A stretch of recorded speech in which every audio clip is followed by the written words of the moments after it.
गौरव railway station के पास गोभी आलू पराठा बनाने का काम करता था। आइए आइए, गर्मा गर्म गोभी आलू के पराठे खाइए। गौरव के घर पर उसकी अम्मी, बेटी और बीवी थी।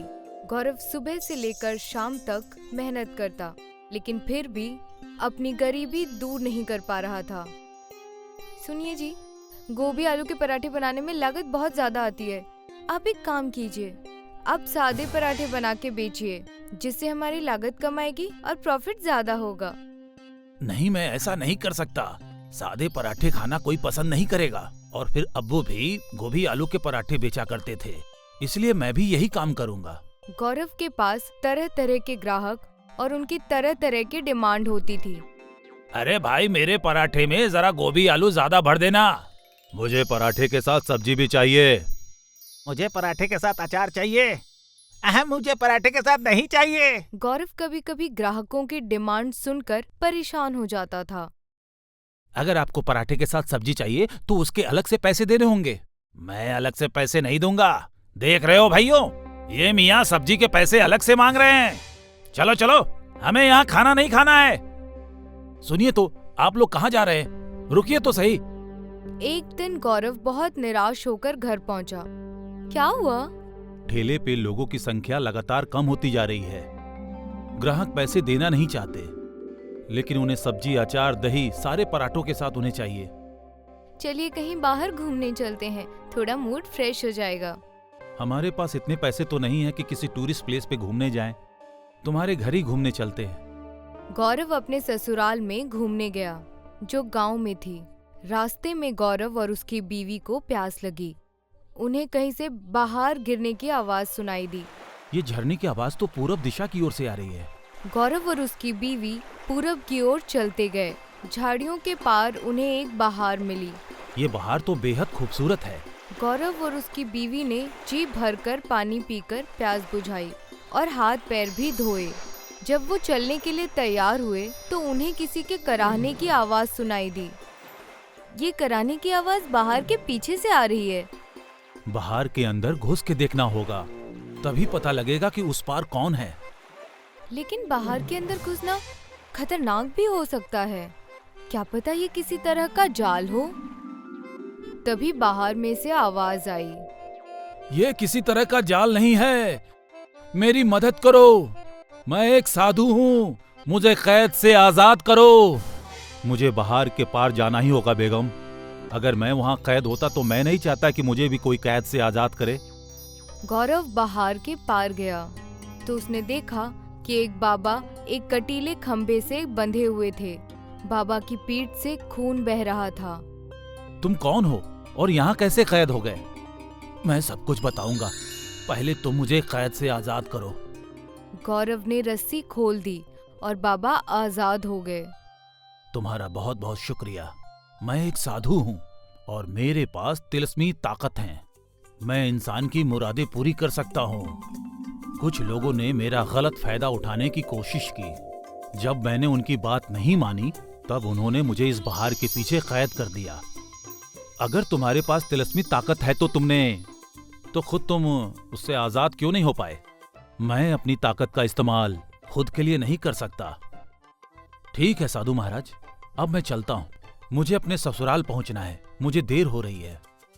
तुम खाली हाथ क्यों जा रहे हो? तुमने मेरी मदद की है, मैं तुम्हारी क्या मदद कर सकता हूँ? अगर तुम्हारी कोई ख्वाहिश हो तो बता दो। नहीं साधु जी, मैं अपनी मेहनत और लगन से जीवन में कुछ हासिल करना चाहता हूँ। साधु बाबा से बहुत खुश हुआ और उसने मन ही मन गौरव को बहुत सारी बरकतें दी।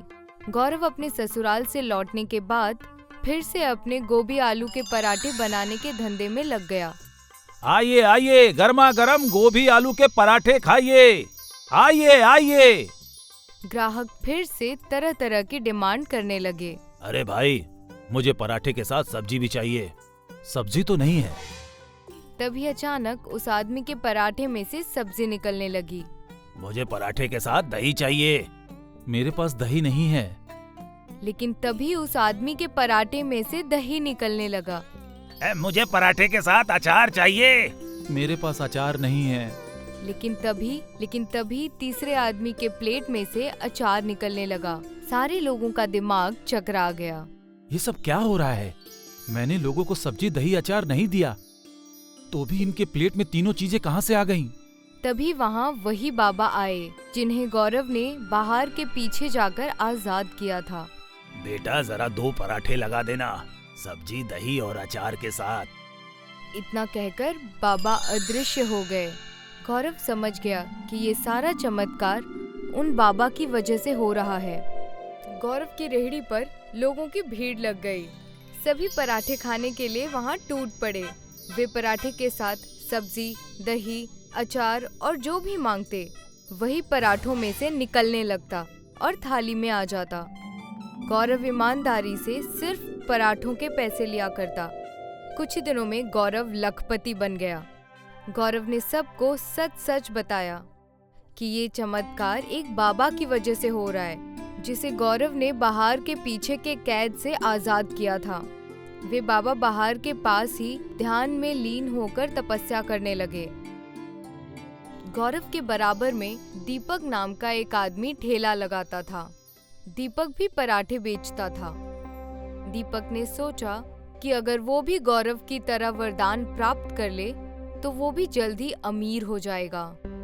दीपक गौरव के पास गया और उसने बातों बातों में वो जगह पूछ ली जहाँ बाहर था। दीपक बंदूक लेकर बाबा के पास पहुँच गया। तुम कौन हो और यहाँ क्यों आए हो? सुन बड़ाओ, मेरा नाम दीपक है और मैं गौरव के सामने ठेला लगाता हूँ। तूने गौरव को तोहफा देके बहुत बुरा किया। तुम गलत समझ रहे हो।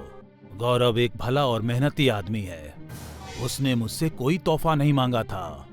मैंने उसे सुखी रहने की बरकतें दी है। समझ गए ना? मेरे सामने ज्यादा बड़बड़ मत कर बुड्ढे।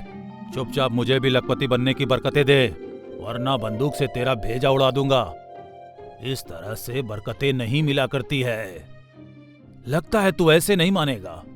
दीपक ने बाबा की गर्दन पकड़ ली और उनकी गर्दन को दबाते हुए कहा, जल्दी बरकत दे, वरना मैं तेरा काम तमाम कर दूंगा। ठीक है, मैं तुझे बरकतें देता हूँ। दीपक ने लौटकर बहुत खुश होकर अपनी रेहड़ी लगाई। दीपक ने जब ग्राहकों को प्लेट में पराठे रखकर दिए तो प्लेट में पराठों के ऊपर सांप बिलबिलाने लगे। जितनी बार भी दीपक ने प्लेट पे पराठा रखा, हर बार अंजाम वही हुआ। लोगों ने दीपक के पराठे बिल्कुल ही खाने छोड़ दिए।